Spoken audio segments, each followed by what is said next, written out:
Hi everyone, welcome to Winky Study Circle. So today we will discuss about APRCET. So APRCET online application step by step process plus APRCET కి apply చేస్తున్నప్పుడు income caste certificate ఉండాలా, ఓసీకి EWS certificate ఉండాలా, BC SC ST వాళ్ళకి caste certificate అనేది కంపల్సరీగా ఉండాలా లేదా అనే దాని గురించి అయితే ఇప్పుడు ఈ వీడియోలో చూద్దాం. సో ఏపీఆర్సీట్ అప్లై చేస్తున్నప్పుడైతే ఇన్కమ్ సర్టిఫికేట్ కంపల్సరీగా అడుగుతుంది, నెంబర్ అడుగుతుంది, క్యాస్ట్ సర్టిఫికేట్ కూడా నెంబర్ అడుగుతుంది. ఓసీ ఈడబ్ల్యూఎస్ అయితే ఈడబ్ల్యూఎస్ వాళ్ళకి ఈడబ్ల్యూఎస్ నెంబర్ అడుగుతుంది. నెక్స్ట్ అప్లికేషన్ చేసేటప్పుడు కొన్ని చిన్న చిన్న మిస్టేక్స్ చేస్తూ ఉంటారు. సో మళ్ళీ చేంజ్ చేసుకోవడానికి కుదరదు. వాటి గురించి ఇప్పుడైతే డిస్కస్ చేద్దాం. నెక్స్ట్ ఫోటో అండ్ సిగ్నేచర్ ఎంత సైజులో ఉండాలి, ఎలా ఎడిట్ చేయాలి, పార్ట్ టైం వాళ్ళకి ఎక్స్పీరియన్స్ సర్టిఫికేట్ అనేది ఎన్ని ఇయర్స్ ఉండాలి, ఎలా అప్లోడ్ చేయాలి, ఎంత సైజులో ఉండాలి, నెక్స్ట్ యూనివర్సిటీస్ ప్రిఫరెన్సెస్ ఎలా ఇవ్వాలి. సో వీటి గురించి అయితే ఈ వీడియోలో క్లియర్గా తెలుసుకుందాం. సో ఆల్రెడీ నేను ప్రీవియస్ వీడియోలో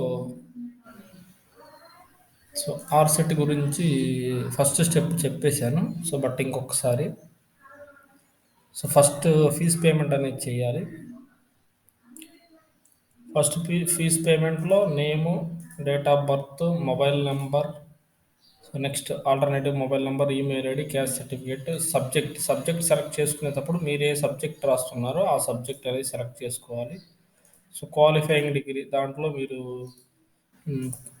కంప్లీట్ అయిన క్వాలిఫైయింగ్ డిగ్రీ అనేది ఇవ్వాలి. నెక్స్ట్ సో దేంట్లో స్పెషలైజేషన్ చేశారు, సో కంప్లీట్ అవార్డెడ్ అయిపోతే అవార్డెడ్, అపేరింగ్ అయితే సో అపేరింగ్ ఉన్నట్టు. సో ఇక్కడ పర్సంటేజ్ ఇవ్వాలి. సో ఇవి ఆల్రెడీ చెప్పుకున్నాం. సో పార్ట్ టైమా ఫుల్ టైం అనేది డిసైడ్ చేసుకున్న తర్వాతే మీరు అప్లై చేయండి.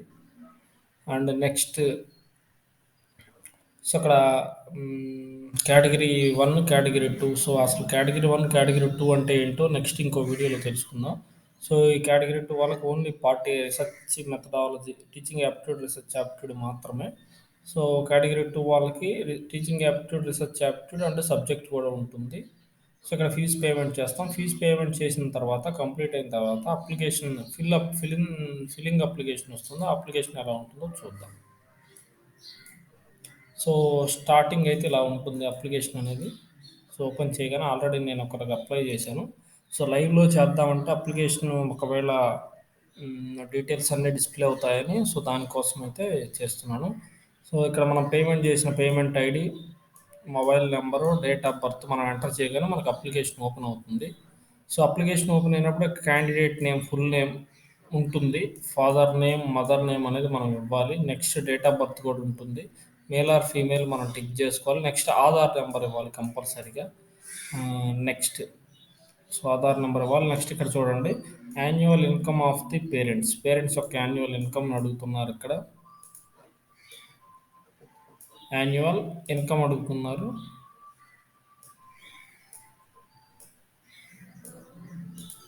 So annual income, so income number అయితే ఇక్కడ కంపల్సరీ మెన్షన్ చేయాలి.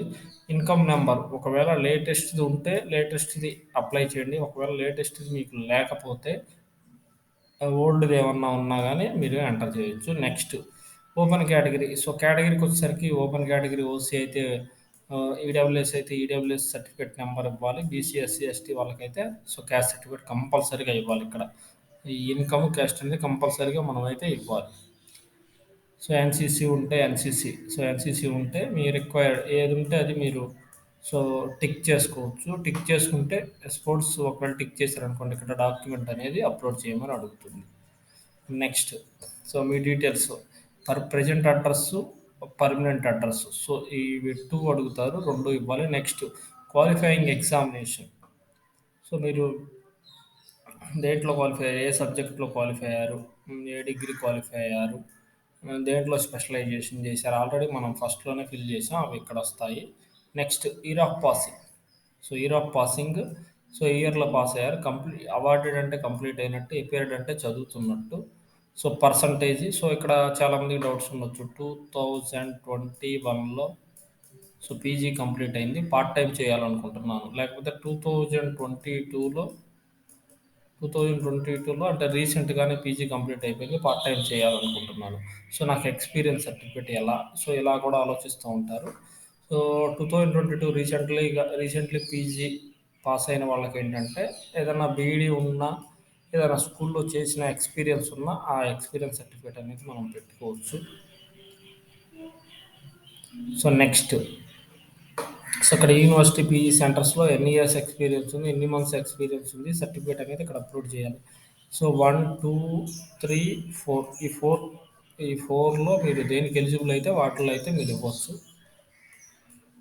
సో ఇక్కడ డాక్యుమెంట్ అప్లోడ్ చేయగానే మనకి ఇక్కడ ఆ, కనిపిస్తుంది. నెక్స్ట్ ఇక్కడ సో ఓన్లీ పీజీ కేటగిరీ 2 అయితేనేమో ఇక్కడ వస్తుంది, ఆటోమేటిక్గా వస్తుంది మనం ఫీజు పే కానీ. కేటగిరీ 1 అయితే ఇది వస్తుంది. నెక్స్ట్ ఇక్కడైతే ప్రీవియస్, సో మీరు పీజీ నుంచి వెనక్కి, పీజీ నుంచి back 7 years, previous 7 years of study up to qualifying examination. 7 years of study ఎప్పుడు ఎక్కడ, సో కంటిన్యూస్గా ఉన్నా పెట్టుకోవచ్చు, లేదు మధ్యలో బ్రేక్స్ ఉన్నా కానీ పెట్టుకోవచ్చు, నో ప్రాబ్లం, ఏం కాదు.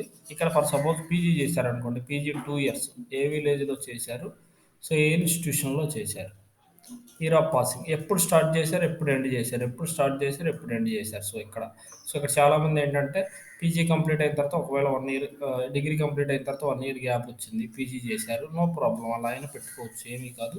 సో మీరు అపియరింగ్ అయిన ఇయర్, పాస్ అయిన ఇయర్ పెట్టుకుంటే సరిపోతుంది, ఇలా 7 years. So PG, degree, intermediate. So next final స్టేజ్కి వచ్చేసరికి యూనివర్సిటీ ప్రిఫరెన్సెస్ మనం యూనివర్సిటీ వేకెన్సీస్ చూసుకొని హైయెస్ట్ వేకెన్సీస్ ఎక్కడ ఉన్నాయో దాన్ని ఫస్ట్ ఆప్షన్ పెట్టుకోవాలి. సో అలా పెట్టుకుంటే బెస్ట్. ఇంకొక ఆప్షన్ ఏంటంటే మీకు మీరు లోకల్ అయ్యే యూనివర్సిటీ పెట్టుకుంటే మంచిది, మీకు దగ్గరలో ఉన్న యూనివర్సిటీ పెట్టుకుంటే మంచిది. So local, non local, so ఇక్కడ చూడండి, ఇక్కడ నాన్ లోకల్ కిందకి వచ్చారు, ఇక్కడ లోకల్ కిందకి వచ్చారు. సో ఈ రిజర్వేషన్ కూడా యూజ్ అవుతుంది. ఇంకోటి ఏంటంటే మనకి 16 యూనివర్సిటీలు ఉన్నాయి, బట్ ఆప్షన్స్ పెట్టుకునేటప్పుడు 16 కంటే ఎక్కువ చూపిస్తున్నాయి. సో 16 కంటే ఎక్కువ చూపిస్తున్నాయి. 16 కంటే ఎక్కువ ఎందుకు చూపిస్తున్నాయి అంటే, for suppose Nagarjuna university ANU, so Nagarjuna university, so Guntur Nagarjuna university, next ఒంగోలులో ఇంకో క్యాంపస్ ఉంది, సో నాగార్జున యూనివర్సిటీ కిందే ఉంటుంది. రీసెంట్గా యూనివర్సిటీ చేశారు. సో ఈ 2 యూనివర్సిటీస్కి సంబంధించి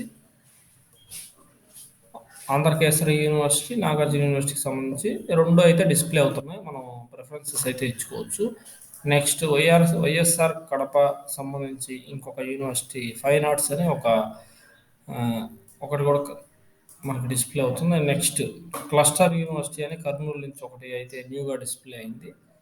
సో ఇలా అయితే మనకి 16 కంటే ఎక్కువ యూనివర్సిటీలు అయితే డిస్ప్లే అవుతున్నాయి. సో చూసి పెట్టుకోండి. నెక్స్ట్ ఎగ్జామ్ సెంటర్స్ ఏమేమి ఇచ్చారు చూడండి. అనంతపురం, భీమవరం, గుంటూరు, హైదరాబాద్, కడప, కాకినాడ, కర్నూలు, నెల్లూరు, ఒంగోలు, శ్రీకాకుళం, తిరుపతి, విజయవాడ, విశాఖపట్నం, విజయనగరం. సో ఇంతవరకు ఇచ్చారు.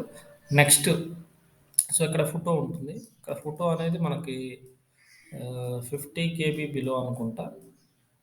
సో సిగ్నేచర్ అనేది 30 KB below. So 50 KB 30 KB ఉంటుంది. సో ఆ బిలోలో మనం ఎడిట్ చేసుకొని అయితే మనం ఇక్కడ అప్లోడ్ చేయాలి. సో ఓన్లీ ఈ ఫొటోస్ ఎలా అప్లోడ్ చేయాలి, ఈ ఫొటోస్ ఎలా ఎడిట్ చేయాలి, ఎలా క్రాప్ చేయాలి, 30 KB లోపు ఎలా రావాలనేది నేను చెప్తాను.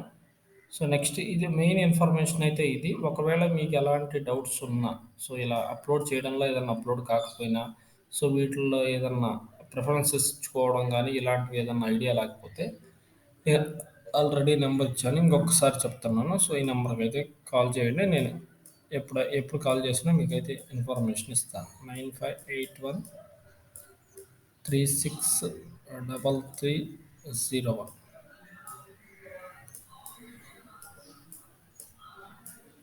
So okay. సో ఫైనల్గా అయితే అప్లికేషన్ అయితే ఇలా ఫిల్ చేయాలి. నెక్స్ట్, సో ఇక్కడ ఉన్న డౌట్స్లోకి వెళ్దాం. సో ఇక్కడ ఏపీఆర్సెట్ అప్లై చేసేటప్పుడు ఇన్కమ్ సర్టిఫికేట్, క్యాస్ట్ సర్టిఫికేట్ కంపల్సరీగా ఉండాలి.